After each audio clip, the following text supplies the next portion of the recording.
We're going to get into the knowing doing gap. This one comes right after a worthy ideal where we were talking about last week. If you didn't watch the video for last week, go back and watch it because it was good. That's talking about why we set our goals the way that we set our goals. You know, we've been programmed to just make incremental gains and programmed to do small things, maybe, or nothing, or we think that we're going to get to a place where everything is okay. All that stuff is out the window. We're setting our goals toward what it is that we want. We're getting rid of the B and C goals, which, excuse me, the A and B goals. It's just stuff that we know how to do or stuff that we think that we can do. We're getting into the place where we don't know how to do it, but we really, really want it. And that's the power that fuels what it is to make you go get it. You're in love with the idea. And so now we go right into the knowing doing gap, which is actually, you know, how to do most, if not all. Bob Proctor's been doing this for over 60 years, and he says it's only on rare occasions that somebody has to go back and learn something more to do what it is that they really want to do. Because we're walking powerhouses of knowledge, but we only act on a little bit of that knowledge.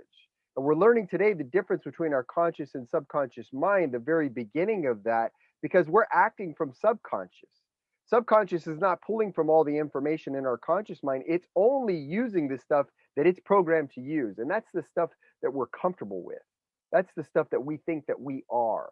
So that's what the knowing doing gap is all about. That's what I'm sharing today. And we're learning the process for finding out exactly what it is that you need to be doing to move toward what you want and how to start taking that action right now. That's what's so powerful about this information. First, we set the right goal. Second, we take huge steps toward it. So get ready, buckle up, the knowing doing gap. I'm going to share screen with you guys right now. All right, co-host, the rest of it belongs to you. Here we go, guys. So the knowing doing gap. The biggest gap you'll ever face is the gap between what you know and what you do. Why? Why is that the thing? And you hear this all the time, especially in the health and fitness field. It's like, I know how to exercise. I know what to do. Why don't I do it? That's a very legitimate question. Why don't you do it? And yet that question goes unanswered for most of us. And really the truth behind that question is you being able to get exactly what it is that you want in this life. Why don't we do what it is that we know how to do? Because 96 to 98% of what we do is habitual behavior. We have an enormous number of habits that live inside of us, and they dictate our day-to-day activity, what we're doing. 96 to 98%. Now we're leaning more. That's scientific, by the way. That comes from the science study of what we call brain plasticity. They literally came out and said it's 96 to 98%, and they're leaning more toward 99% of what we do throughout our day is out of habit. Habit doesn't require any conscious thought for us to do it. We're just doing what we do naturally. I said this to you before, but I'm going to say it this way. When I want a drink, I reach out and I grab my drink and I take a drink. I have a feeling that says, I want a drink. But I don't consciously go, I need to contract these muscles and do all that type of stuff in order to do that. Now, I used to have to do that. I first came into the world and I didn't know how to move my hands. You can see a baby, their hands are all over the place. And then once the water gets up to their face, what happens? It goes all down their face and all that stuff. We're created to make programming down in the subconscious mind so that it runs without us consciously having to think about it. But the way that that programming gets down in there, that's the key. After that, all we end up doing is saying, well, I want to do this. And it's basically, I want to feel a certain way. I don't want to feel thirsty anymore, so I'm going to take a drink. 96 to 98% of what we're doing is that type of habitual behavior. I need a drink, I reach out and I grab the drink. I don't think about consciously contracting the muscles or how to swallow. I don't even think about the words that are coming out of my mouth right now. I just think about a message that I'm wanting to share with you. And then it comes out in these words. It's all habit. It's all habit. Watch what you do. Here's a good one. Watch what you do when you take a shower. Think about, do I start in the same areas when I'm washing? Some people start washing their hair first. Some people start washing, I don't know, whatever first. But watch what you do consciously and be an observer of yourself, and you'll see that you do the same thing every time. When you start brushing your teeth, you generally start in the same area and you finish in the same area the same way. It's the same thing. Everything is ran out of habit, which begs the question, what is habit? That's what it is. We're habit forming machines. Habit is mental programming that causes us to do something without any conscious thought. It's part of what we call our paradigm. And this lesson is where we get into paradigm. Paradigm is the programming you have. It's a multitude of habits that lives at your subconscious. It forms your belief or your belief system. And the best way for you to understand paradigm is that it's the subconscious programming that you have that is responsible for your results. Most people don't know how to change paradigm. And that's why we reach a certain point in our life and then we just keep getting the same results over and over and over again and we don't grow. It's because of the understanding of paradigm and what it is, understanding of belief. Think about this. The habits that you have are nothing more than belief expressed in the form of behavioral patterns. You believe, which is a vibration, it's a feeling. You believe this about yourself, so you do that. You don't even think about it, you just automatically do the thing. Habits are nothing more than belief expressed in the form of behavioral pattern. When you think about people that say, I don't feel good when I exercise, I hate exercise, they say that stuff, or they say things like, I never remember people's names, I'm not good at math. Those are habits. Those are feelings for people that show up in their life that way. Now, it's not something that they want. If you said, hey, I can give you a perfect memory, or I can give you uh, the health and fitness, exactly the health and fitness that you want, of course, those people would say yes, but they don't feel that those things are actually possible for them. They'll actually say what they feel. You get a little bit down the line and say, oh, yeah, I believe that I could do that, but, here's the thing. And then the real feeling comes out. Well, that feeling is the belief that they have toward that. And that's why it shows up in their life that way over and over and over again. And people don't understand that you're the creator of that. You've accepted that programming from somewhere else and somebody, and you have the ability to change that programming to anything that it is that you want. In this lesson, we get into the two parts of our mind. So the big part of it is we're talking about this is where your habits are actually stored. It's not stored in your conscious mind. Your conscious mind is, remember, we've got our senses, see, hear, smell, taste, and touch. That's where we are. I'm looking out these eyeballs. I can hear you. And then we have our higher faculties there, perception, will, imagination, memory, things like that. But those are things that we know, like the books. Think about that. Think about all the books you had to study in school or the things that you had to memorize. Memory is part of the conscious mind. It's what you know. But remember now, when we say we're operating out of habit, the subconscious is where your habits are stored. That's where that programming is. And for the sake of this lesson, and however you want to look at it, you can just look at it. Your subconscious is what you do. That's the programming for what you're doing throughout your day. Think about that in terms of health and fitness.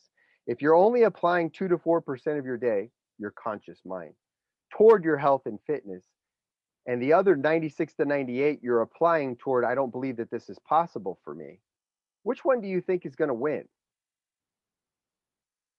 Isn't that an obvious answer?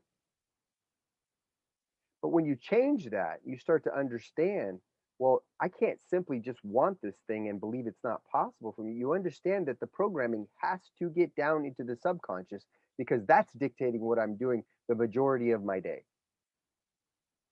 Habitual programming is in the subconscious. Thomas Edison understood this stuff, and he said if we all did the things we're really capable of doing, we would literally astonish ourselves. And that's not just a fancy quote. This guy did 10,000 attempts at creating the light bulb now that I just turn on, it's above my head. Why did he do that? Why did he continue to go and go and go? It's because he was working at the belief level and he understood that. He believed that he was going to create that light bulb. I love that in an interview he said that if he hadn't done it, he wouldn't have been wasting his time with the person he was interviewing with. He would have still been working on it because he believed and he saw that for himself. He knew that that was going to be happening for him. He was excited about it. He wanted it. He felt it. And so that's what drove him. Remember lesson one, a worthy ideal. See why that's so important. Thomas Edison wasn't a man of great stature and, I don't know, physical strength or endurance. He wasn't known to be an endurance athlete. That's kind of funny to even say that. But yet he worked tirelessly to do this, to create this light bulb. Why did he do that? Because he was tapping into his subconscious. And he understood that if he tapped into that, he could do anything.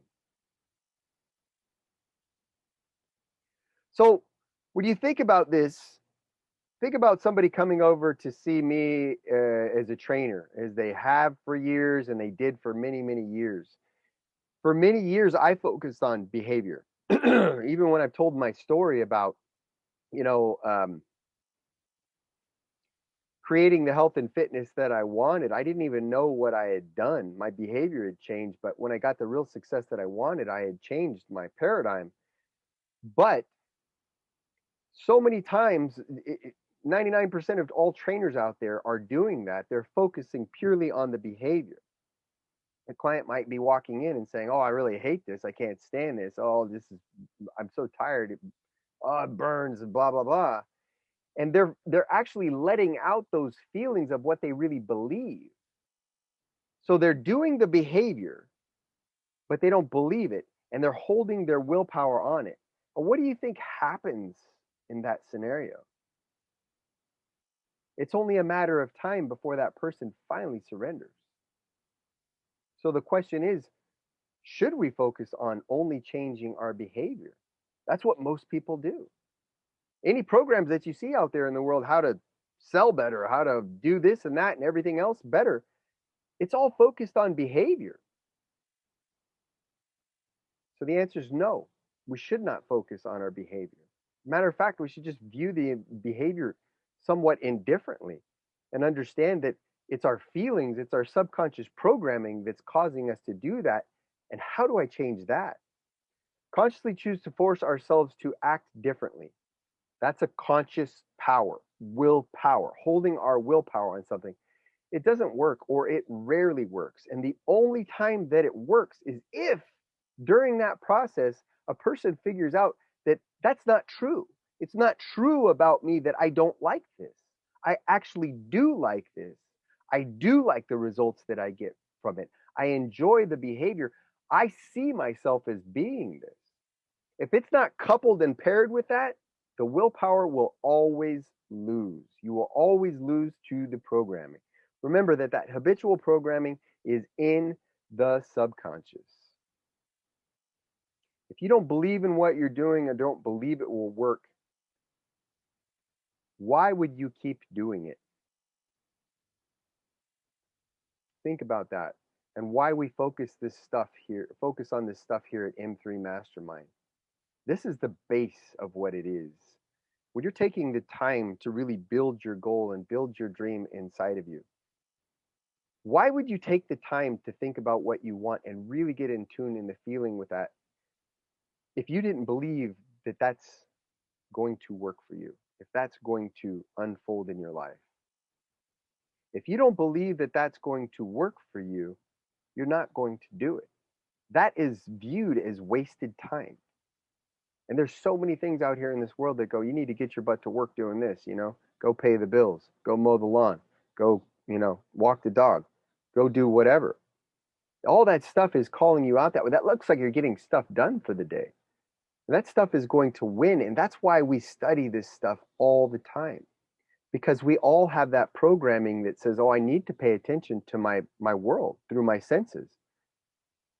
But the truth of the matter is that your world is just a reflection of what's going on inside of you, of how you think and how you feel. It's just a reflection of how you've thought and felt in the past and then being shown to you. And you're creating it based on how you're feeling right now. So when we study this stuff, we really start to reprogram ourselves to understand that I do need to take the time to think about what I want. I give myself permission to think about what I want. And I give myself permission to build the feeling of what it feels like to have what I want. Because I know this belief in this stuff here, I know now by studying this all the time that that is dictating my future. That is going to show up in my life. Regardless, whether you believe it or not, regardless, you're doing it. If things are showing up in your life right now that you don't want, you can trace it back and go, you know what? I've thought on that. I've shared that story. I have felt that. And then it continues to show up. And it's not until we take that action to say, no, I'm not giving that attention anymore. I know and understand this information in M3 Mastermind, and I'm going to apply it the way that I want my life to be. So, should we focus on gathering more knowledge? The answer is no. Memorizing is part of our conscious mind. We all have a ton of knowledge. We're the most educated, society yet as we continue to grow. And we think about this too because it's programmed into us. Go to college, go to college, go to school. You think about what the kids are doing in school, in grade school, and in high school now, even compared to what I was doing. It blows my mind to see the homework that my sons have.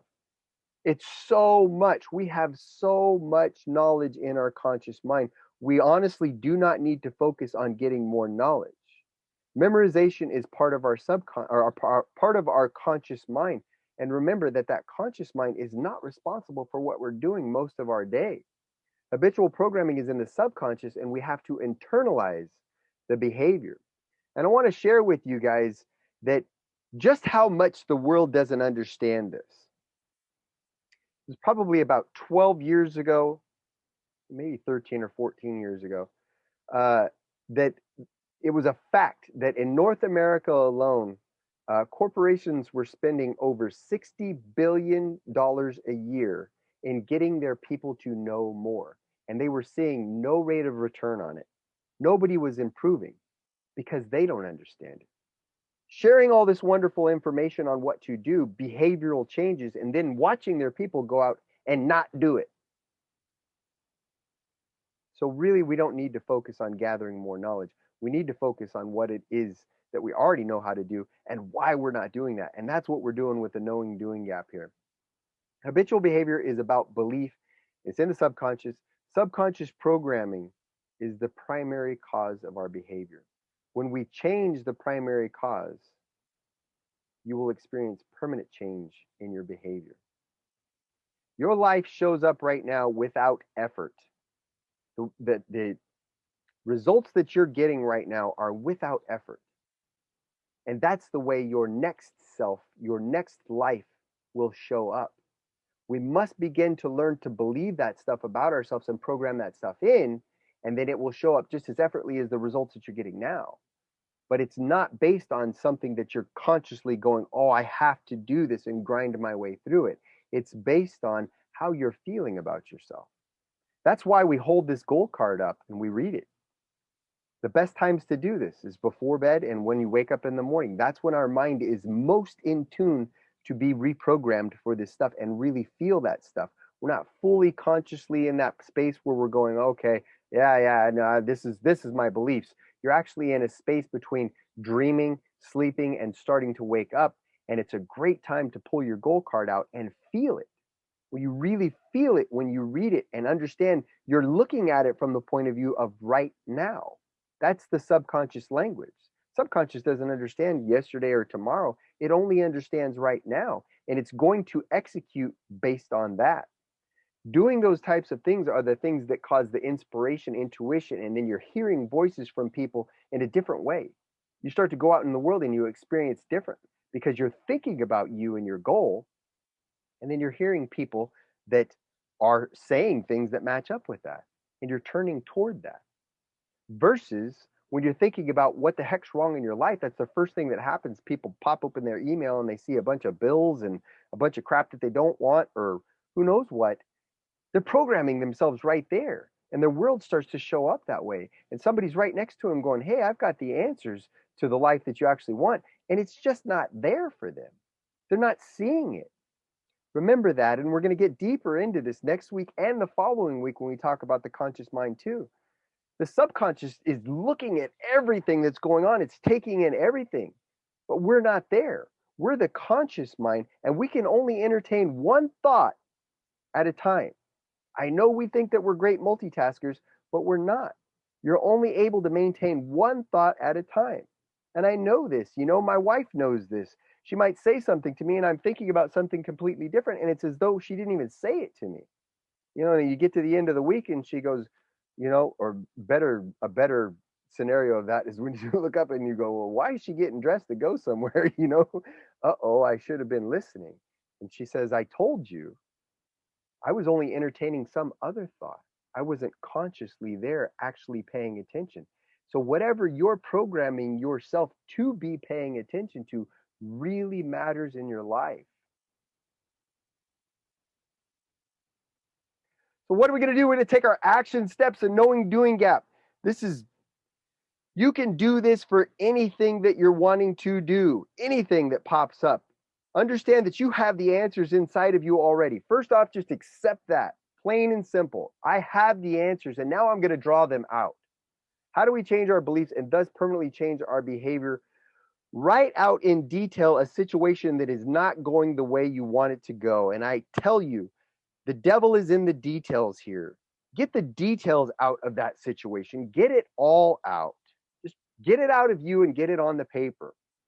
Now take that situation and rewrite it the same situation the way that you really want it to be. Just flip it. Not what you think you can get. Don't go into the A and B categories of what you can get or what you think you can get. Write the situation out exactly the way that you want it to be. Again, the devil is in the details, so just write it out. You're the creator. You're building your life. This is where you guys can do your snapshots too if you want, or screenshots. I'm a technical genius. Underline all of the actions. Action is something that you're doing. And it doesn't mean that you physically have to be moving. It can be, I feel whatever. At this point, I'm feeling this. That's an action that you're taking inside of yourself. And you want to be consciously aware of that and bring that out in front of you and look at it. And then you're going to be able to determine, after you've underlined every action, everything that you're doing in that scenario, both the story that you want and the story that you don't want. You're underlining all of your actions. Determine which actions are moving you toward what you want. Those are going to be called your productive actions. You can label them PAs. And then determine which actions are working toward what you don't want. Those are non-productive actions. And I'm going to tell you one of those too, that we don't have to do physically moving. I get pissed off.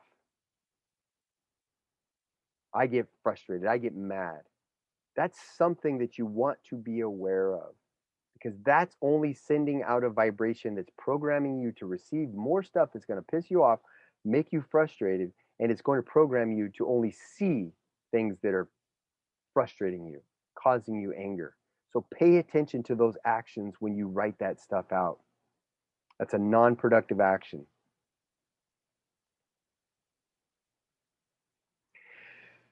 Now take all of your non-productive actions and change them. Change them for productive actions. Don't overcomplicate this. Keep it really simple. You can go 180 degrees, like I don't work out in the morning, to I work out in the morning. You can go 180 degrees opposite. And the other way of doing is what is an action that I can substitute right here that will get me what I want? What is a positive action that I can take right here in this scenario that I've written out? You are the creator, so anything that comes to mind that you feel in your heart is going to be the right action. So change it, and then ask yourself this simple question. If I turned all of my non-productive activities into productive activities, would I get the results that I want? I think that you're going to find that the answer is yes. That's it. You can apply that simple scenario anytime, anywhere. The knowing doing gap. Write it out. Write it out the way that you want. Underline your actions. Change your non-productive actions to productive actions. And then focus on switching the habitual non-productive actions you've identified into productive actions, knowing that by doing this, you will achieve your goal. Think about yourself going through this scenario and actually now recognizing that you're not doing the thing that you want to be doing, or you're having the feeling that's getting you in harmony with not doing that thing, and you change it. What does it feel like to have that already? Read your goal card, get in harmony with that goal, feel what it's like to have that goal already, and understand that that action that's sitting right in front of you is the key for getting it. That's the gateway, that's the door that I go through. And look at yourself. You could break it down to the most simple way too. And I always go back to working out. Think about it from this point of view. When you've gone through a good workout, have you finished a workout and goes, oh my gosh, I wish that I hadn't have done that. That was horrible. No, you always finish the workout. I mean, you're done with the last thing that it is that you've done. You finished it and you always go, man, I feel great and I'm so glad I did that. Bring that feeling right into before you go into your workout, and understand that that feeling is a half hour or an hour, however long your workout is, away from you. And all you've got to do is go into that workout, fill in the blank of workout with any action that it is that you want. And when it's all said and done, you're going to get that feeling. Doesn't matter how well you perform or what you do, any of that type of stuff, you're going to get that great reward, that feeling right then and there. And now when you go back to that question that says, if I change all my non-productive activities to productive activities, am I going to get what I want? If you're taking that productive action regularly throughout your day and continuing to become emotionally involved with it, emotionally involved with your goal, you're reprogramming yourself, and you know that it's only a matter of time before you get what it is that you want. It's just a matter of time because now you're moving toward it. Did I read all of this one? Focus this week on switching the habitual non-productive activities you've identified into productive activities, knowing that by doing this, you will achieve your goal, the goal that you are in love with. The last action step, anybody on here that hasn't signed up for M3, please sign up for M3 and join our Facebook group. I'm going to put the links in the chat and read the article by Bob Proctor about persistence. I did a YouTube on this one because we've been taught that persist, persist, persist. The real question is persist in what? And you really need to persist in building the person that it is that you want to be, and then taking action.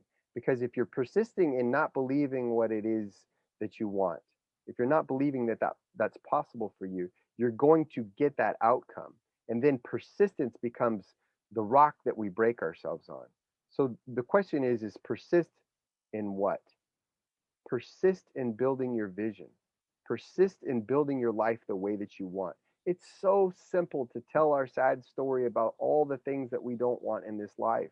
It really is, because we're just talking about what we're seeing and what's going on. That's simple. It's a challenge to build the life that we want, to build that in our mind, and then begin to feel what it is to have that already. And that's where you must persist. Please read that article and take it in and persist in the right things. Next week, we're going to dive into Your Infinite Mind, and that's where we take our big trip into the paradigm. How to find the programming that's been holding you back and change it. This is a really big dive into the belief system, and it builds right off of the knowing-doing gap. We're finding the main thing that's making us feel and think that way, and we're learning to change that. So I want you to think about, if you've received value from M3 Mastermind, please pay it forward. As I said, corporations are spending $60 billion a year 12 to 14 years ago, and it's not helping. We're doing so much stuff out in the world that's not helping people get what it is they want.